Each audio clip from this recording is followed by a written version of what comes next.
Hi guys. അപ്പോൾ ഞാനിന്ന് വീണ്ടും ഒരു മണ്ടാലാട്ടം കൊണ്ടാണ് വന്നിട്ടുള്ളത്. ഒരു സെമി സർക്കിൾ മണ്ടാലാട്ടാണ്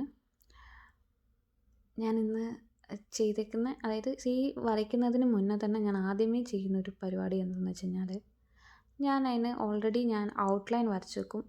അതായത് ഇന്നത്തെ സെമി സർക്കിൾ ആയതുകൊണ്ട് ആദ്യമേ ഞാൻ ഒരു 1 സെൻറ്റിമീറ്റർ തൊട്ട് 10 സെൻറ്റിമീറ്റർ വരെ റേഡിയസ് വരുന്ന രീതിയിൽ 10 സെമി സർക്കിൾസ് വരച്ചിട്ടുണ്ട്. നിങ്ങൾക്ക് വീഡിയോയിൽ നോക്കിയാൽ തിരിയും.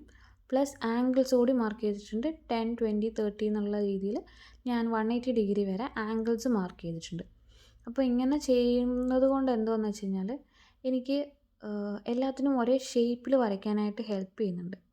ഒരു ഐഡൻറ്റിക്കലായിട്ട്, അതായത് ഒരു സെമി സർക്കിളിനുള്ളിൽ വരുന്ന എല്ലാ പാറ്റേൺസും ഒരേ ഐഡൻറ്റിക്കലായിട്ട് തിരിയുന്ന രീതിയിലാണ് ഞാൻ വരച്ചിട്ടുള്ളത്. നിങ്ങൾക്കത് കണ്ടാൽ തിരിയും എത്രത്തോളം ഹെൽപ്പ് ചെയ്യുന്നുണ്ട് ആ സെമി സർക്കിളും വരയ്ക്കുന്നതും പ്ലസ് ആംഗിൾസ് മാർക്ക് ചെയ്യുന്നതും എന്ന് നിങ്ങൾക്ക് ഞാൻ വരയ്ക്കുന്നതിൽ നിന്ന് തിരിയുന്നുണ്ട്. അപ്പോൾ കുറേ നമുക്ക് ടൈം ലാഭിക്കാൻ പറ്റുന്നുണ്ട്. ഇതൊന്നും ഇല്ലെങ്കിൽ എനിക്ക് ഇത്ര ഒരു ഐഡൻറ്റിക്കലായിട്ട് എനിക്ക് വരും എന്നെനിക്ക് തോന്നുന്നില്ല. കാരണം വെച്ച് കഴിഞ്ഞാൽ അപ്പം കുറച്ചുകൂടെ അധികം കോൺസെൻട്രേഷൻ ഞാൻ കൊടുക്കേണ്ടി വരും. കുറേ ടൈം പോവും. ഭയങ്കര സ്ലോയിലായിരിക്കും ഓരോന്നും വരയ്ക്കേണ്ടാവുക. അപ്പോൾ അങ്ങനെയൊക്കെ ആവുന്നതുകൊണ്ട് ഞാൻ കുറച്ചും കൂടി എളുപ്പത്തിന് ചെയ്യാൻ വേണ്ടിയിട്ടാണ് ഞാനിങ്ങനെ ആദ്യമേ തന്നെ ഈ ഔട്ട്ലൈൻസ് വരച്ച് വെച്ചിട്ട് ഞാൻ ഡിസൈൻസ് ചെയ്യുന്നത് അതിനുള്ളിലുള്ള. അപ്പോൾ നിങ്ങൾ ഇങ്ങനെയൊക്കെയാണോ ചെയ്യുന്നത് എന്ന് പറയാം. ഇത് നിങ്ങൾ മണ്ടാലാട് ചെയ്തിട്ടില്ലെങ്കിൽ ഒന്ന് ചെയ്ത് നോക്കുക. വളരെ അടിപൊളി പരിപാടിയാണ്. അപ്പോൾ എന്തുകൊണ്ടാണെന്ന് വെച്ച് കഴിഞ്ഞാൽ കുറച്ചൊരു മെഡിറ്റേഷൻ, സ്ട്രെസ് റിലീഫിംഗ് ആണ്. ഒരു ഹാപ്പിനെസ് കിട്ടും. കാരണം ഒരേ പാറ്റേൺ നമ്മൾ വരയ്ക്കുമ്പോൾ കോൺസെൻട്രേഷൻ നമുക്ക് കിട്ടുന്നുണ്ട്.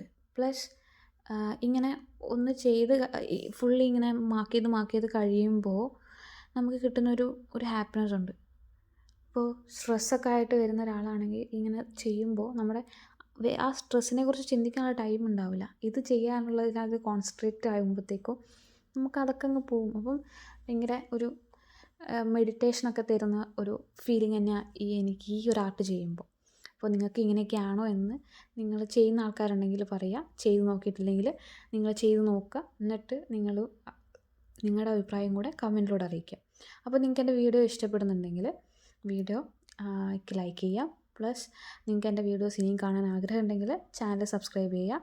പിന്നെ കമൻസിലൂടെ നിങ്ങളുടെ അഭിപ്രായങ്ങൾ കൂടെ അറിയിക്കുക. എന്നാലല്ലേ എങ്ങനെയുണ്ട് എൻ്റെ ആർട്ട് എന്ന് എനിക്ക് തന്നെ വിലയിരുത്താൻ പറ്റും. അപ്പോൾ എല്ലാവരും കമൻറ്റ് ചെയ്യുക, സബ്സ്ക്രൈബ് ചെയ്യുക, പ്ലസ് ലൈക്ക് ചെയ്യുക വീഡിയോസ് ഇഷ്ടപ്പെടുന്നുണ്ടെങ്കിൽ. ബൈ.